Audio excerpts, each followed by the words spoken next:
Hey, good morning, everybody. It's Hammer. Today is Monday. Oh my goodness, I hate this new setup here. Hold on a minute. All right, there you go. Today is Monday, April 7th, 2025. I, of course, am Hammer with Hammer Solutions. Y'all may know my other products, Originator, Success, Grab and Go Social.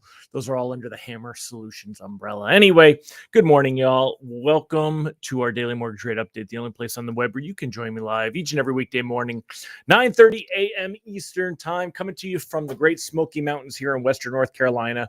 We had a weekend of July weather. I was in Pigeon Forge, Tennessee. It was freaking 90 degrees. This morning, back in the mountains, raining, thunderstorms, 57 degrees. What crazy. You only see this kind of craziness when you look at the markets. So that's what we got going on this morning.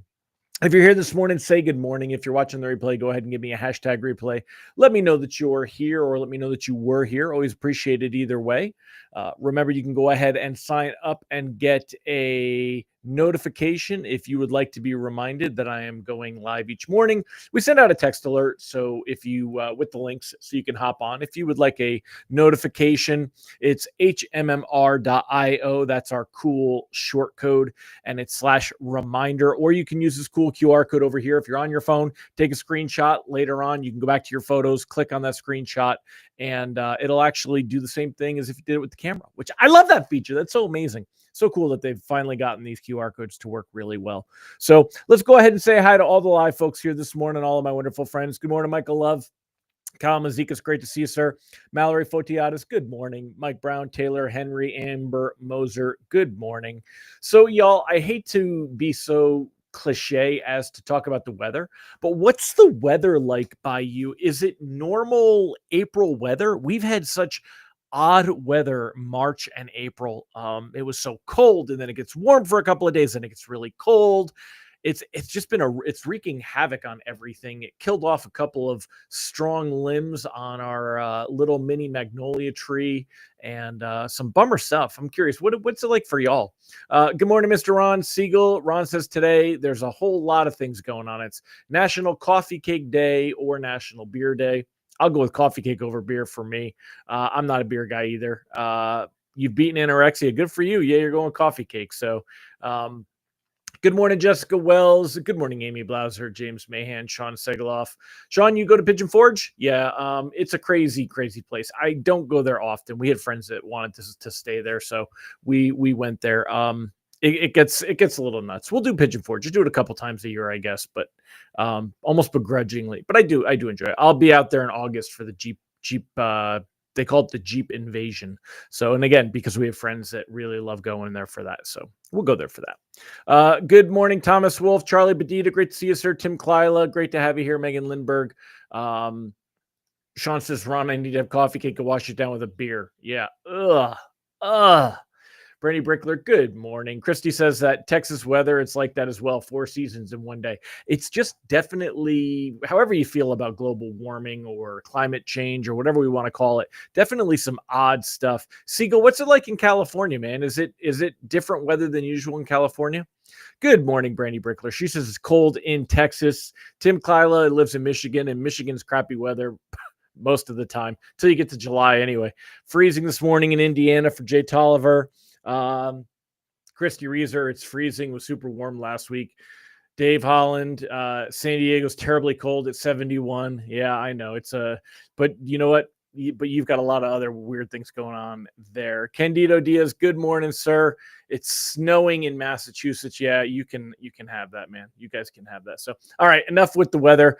Let's get to the rest of the stuff. Let me pull it up on the screen, and let's go ahead and get started here.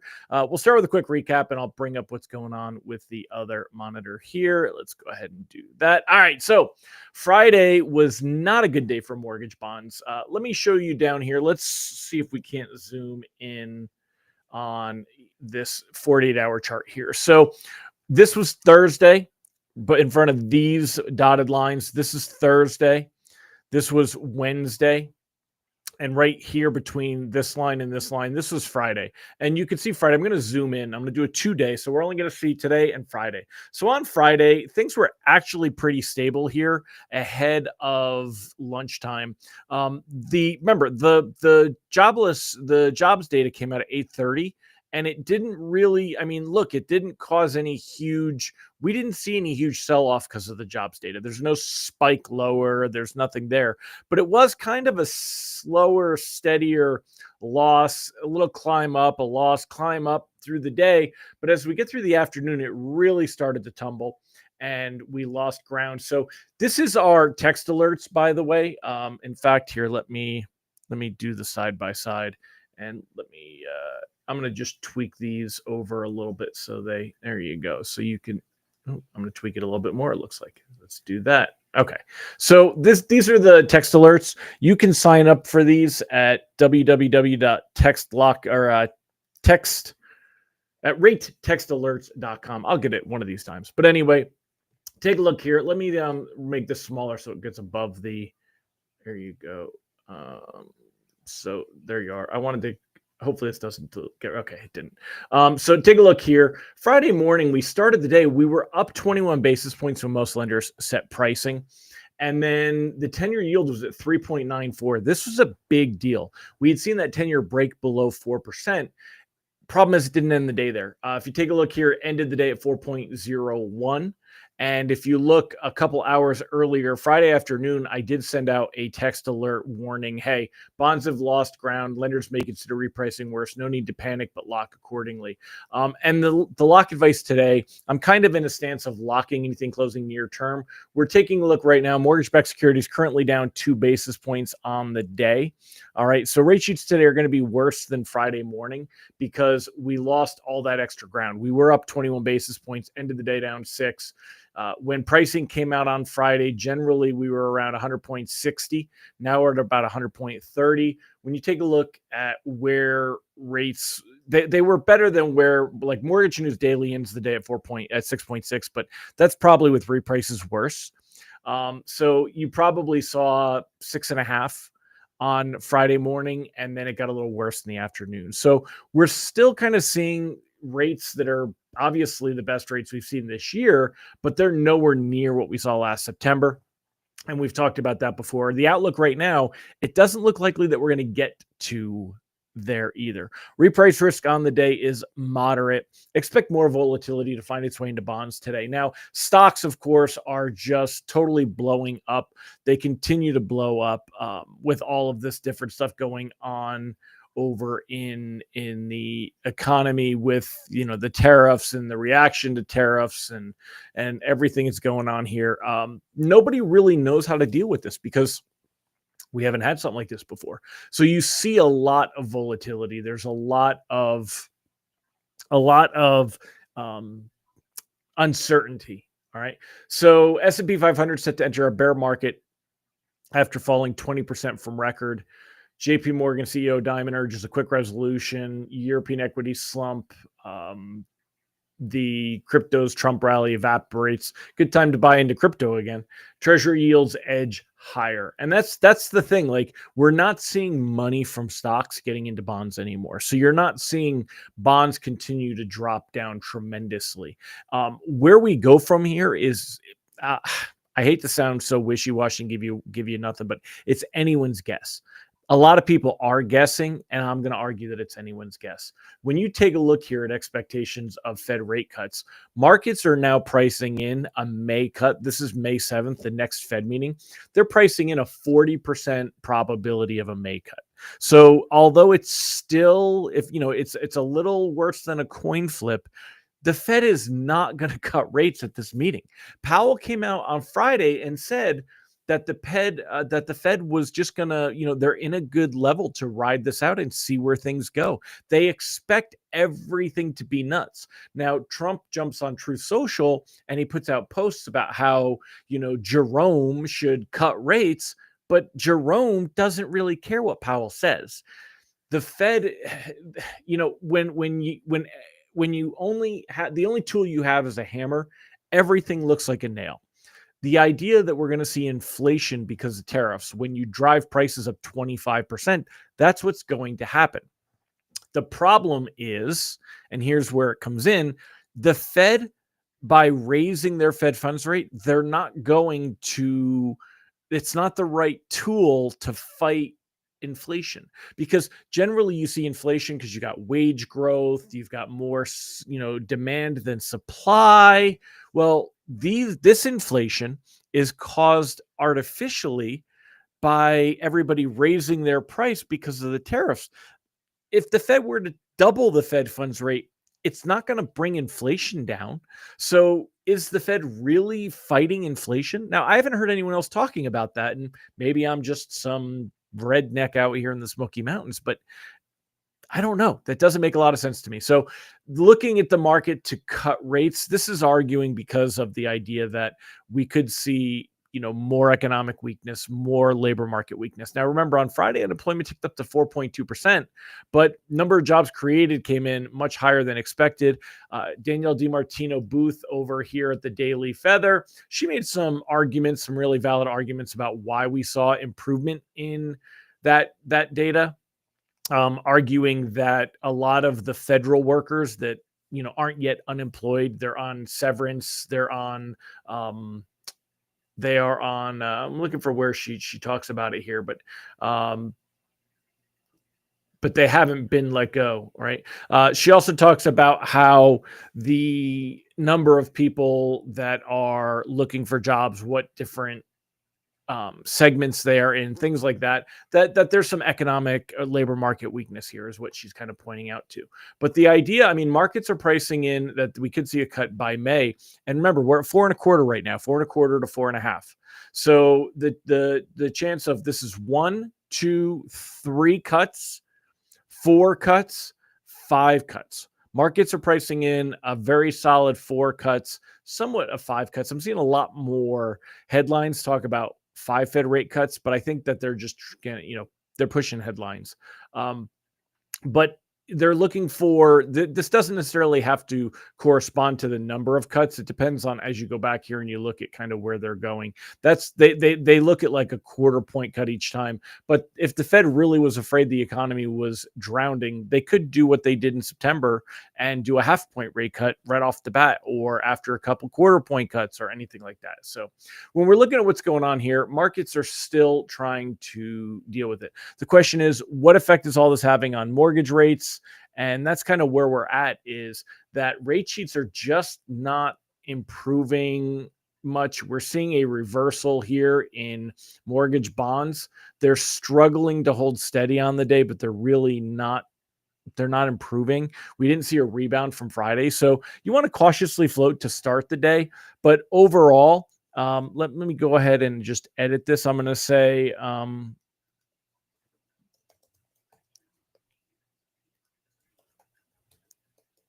I'm just typing this in. Bear with me. There you go. I don't do both very well. So, all right. So there you go.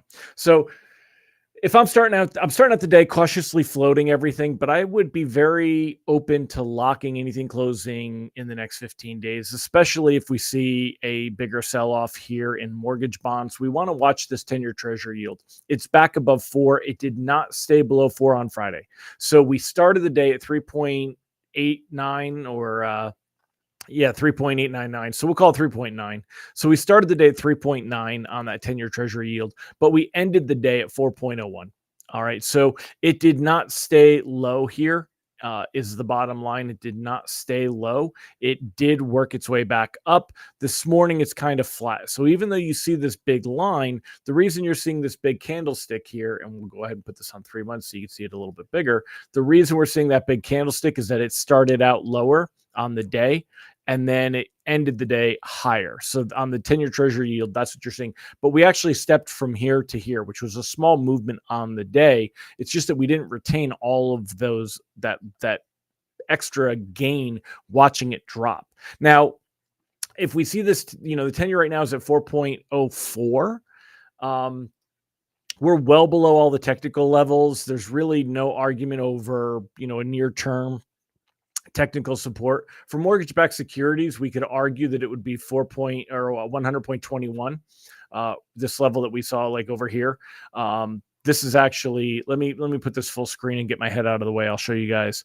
If we're looking at the at mortgage-backed securities, let me just shrink this down. Hold on, I gotta there you go. All right. So if we're looking at mortgage-backed securities, you can see like right here, we're at 100.22, right here, we're at 100.21. You can see that dotted line. It goes all the way back to the December levels, the best levels here. Arguably, that would act as support because we're above it at 100.27. So we want to watch that 100.21 mark, but we could easily break below that. That is arguably what we would see as a support level, and we could get a bounce there. But I don't think the traders are really looking at support technical resistance levels that strongly right now. I think they're really still just trying to figure out where to put money where it's, they don't need to panic. So that's kind of what we got going on right now, y'all. As far as this week goes, I don't think it's going to be a great week for mortgage rates. It could be, though. There's still a lot of volatility. So what we have to see happen is we have to see mortgage bonds improve, and we have to see the 10-year treasury yield continue to move lower. And in order to see that happen, I think there has to be less concern over the possibility of stagflation. Stagflation is inflation with an economy that's dwindling. It's getting worse with a weakening economy. I think that markets believe that we're going to see the economic weakness because of all the tariff stuff going on, but they don't necessarily they don't think that that it's worth investing in bonds and stuff because inflation is going to make it difficult to make money in bonds. Once we see any kind of correction and recovery in stocks, you're going to see bonds worsen on that. Now, but they could also improve. Again, I'm talking on both sides of my mouth, but here's why. We're going to see some worsening, but we're also going to see some improvement. Because as money goes into stocks, they're going to have to balance portfolios, and they tend to buy some bonds as well. So we've seen that before as kind of where we're at. But I'm just looking at what's here. It's still way too early to see where we're going to be in a couple of weeks. So I would be considering locking anything closing near term, but I'd be continue floating until we see some true signs of trouble here, that mortgage-backed securities are really dropping. If they were to drop down below 101, below 100 here, that would be a sign that we want to lock, more loans. But otherwise, I think we could see mortgage-backed securities lose ground and not really worry about that. What do y'all have to say about it? Ron Siegel says Powell's been very vocal about not wanting a recession on his watch. He'll cut for his benefit, not for Trump's. The tariffs will cause layoffs. Layoffs can cause a recession, so Powell will take action. It's certainly possible. I don't disagree with you, Ron. I feel very similar to that. But the question is that, will they do that by May? I mean, we got a month. That it's April 7th. That meeting is May 7th. So markets believe that we're going to see enough negativity happen that Powell will cut. But if he cuts, is he going to do what they did in September again and cut big? Are they going to, would they come in swinging, cutting half a point, or would they just start with a quarter point? I mean, I don't know. There's a lot that could happen. So we still a lot of volatility ahead. We have to be careful. Not seeing a setup, though, where rates can continue to get down into September's levels. We need to see the 10-year treasury yield drop all the way down. Remember, it was around 3.6. I think it was 3.62 back then. So keep that in mind. MPA mentioned 5 cuts and a potential emergency cut. What's MPA, Derek? I'm not sure what MPA is.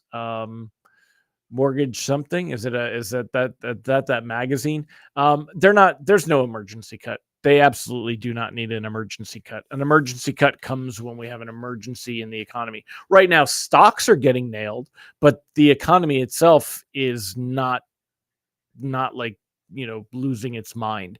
The economy is being put in a position, consumers are definitely more concerned and worried about it. But I mean, as we saw with you're not going to see an emergency cut with the labor data that just came in on Friday. So keep that in mind. All right, my friends. Well, we'll see what tomorrow brings. But again, that is the advice. We're not seeing enough here. I mean, we're down 11 basis points as of right now. We're not seeing enough to get excited about it. I would consider locking anything closing over the next couple of weeks. If we see mortgage-backed securities, they're coming out with pricing now. So if we see this continue to get worse, if we end up in the minus 20s, I would definitely lock. If we don't see signs of improvement on this, Mortgage Professional America, I don't. Yeah, thank you for sharing that, but I don't know who wrote that, but I don't agree with that. I think that's way over sale on it. Jobs report is May 2nd. February meeting, the Fed meets May 7th. The next job report will tell us if there's a rate cut in May. Yeah, I agree with you, Ron. I think that'll have a big part in playing on that as well.